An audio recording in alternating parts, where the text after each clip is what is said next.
আসসালামু আলাইকুম। সেদিন গিয়েছিলাম, আমার হাসব্যান্ড আমার জন্য দুবাই থেকে কিছু সামান পাঠিয়েছে, তো ওগুলা নিতে।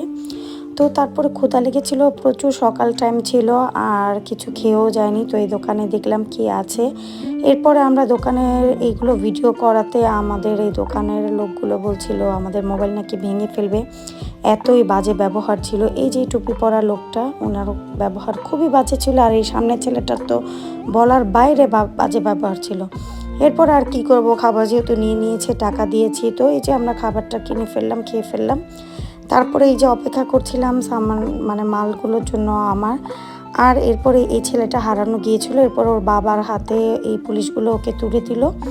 আর এরপরে আমাদের ওই লোকটা চলে এসেছে দুবাই থেকে, যার হাতে আমার হাজব্যান্ড আমার জন্য জিনিসপত্র পাঠিয়েছে। তো আমাদের এই দোকানের লোক এই তো এসেছে। এরপরে আমরা বাসায় চলে যাচ্ছি, বাসার পথে রওনা দিচ্ছি আমরা। Tata, bye bye. তো এই ভিডিওটা অবশ্যই আপনারা লাইক দিবেন।